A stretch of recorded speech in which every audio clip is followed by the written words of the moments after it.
하나님은 말씀으로 이 세상을 시작하셨습니다.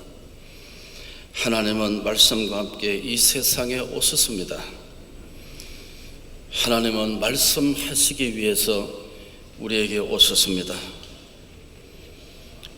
하나님께서는 우리 총회에 하실 말씀이 많이 계실 것이라고 생각합니다. 우리는 말하기 위해서 총회 갑니다. 우리가 말할 때에 총회를 향한 하나님의 음성은 들을 수 없을 것입니다.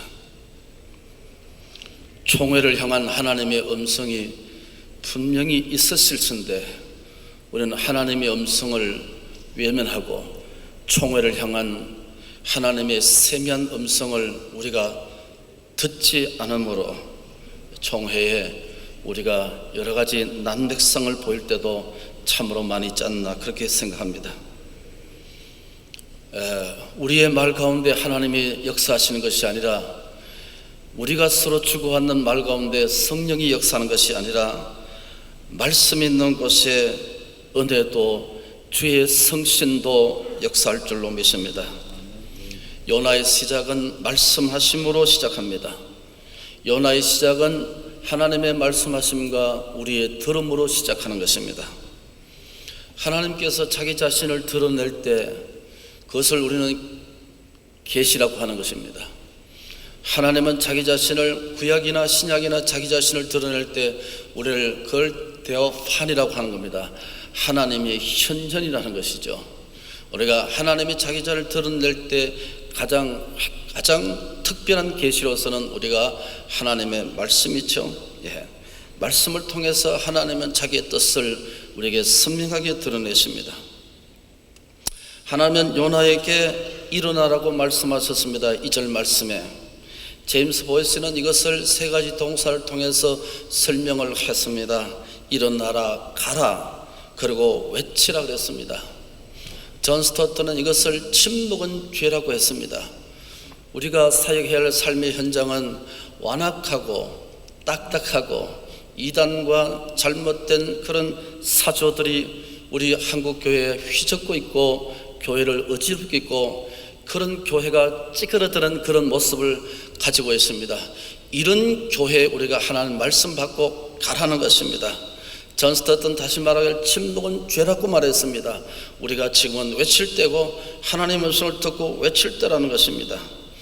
요나가 가야 할 사명의 자리는 완악하고 패역하고 죄악이 충만한 곳에 가라는 것입니다. 점점 힘들어져가는 목회 현장에서 우리는 이 세상을 향해서 세속화된 세상을 향해서 우리가 담대히 하나님의 말씀을 듣고 나가야 할 주의 종들이고 지도자인 줄로 믿습니다. 우리는 이 시대에 요나서 시대에 좌절했습니다. 교회에 좌절했던 수많은 사람들이 있습니다. 어쩌면 정부에 좌절했던 사람들이었습니다.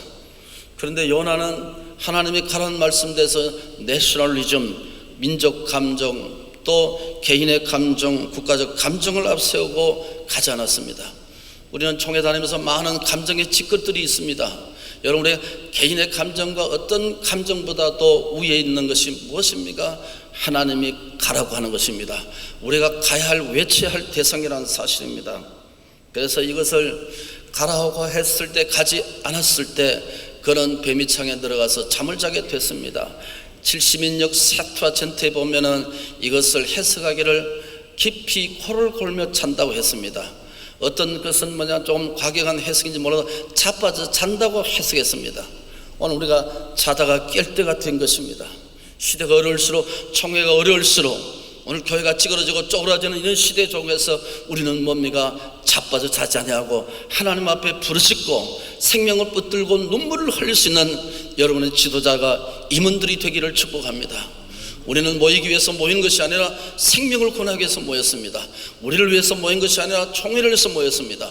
총회는 곧 교단을 위해서, 전국 교회를 위해서, 생명을 살리기 위해서, 올바른 정책 방향을 제시해서 하나님의 교회를 눈물로 살리기 위해서 하나님 우리를 지도자로 세우기 위해서 이 자리에 모였다는 말씀입니다.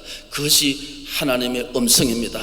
주의 음성 들으시기를 축복합니다. 세미한 음성을 통해서 우리가 어떤 지도자가 되고 총회의 일꾼이 되어야 하는 것을 하나님의 세미한 음성을 통해서 여러분들 통해서 교단이 우리 총회가 한국교회가 한 걸음 더 성숙해 가는 방향을 가질 수 있는 축복의 자리가 되길 예수의 이름으로 축복합니다.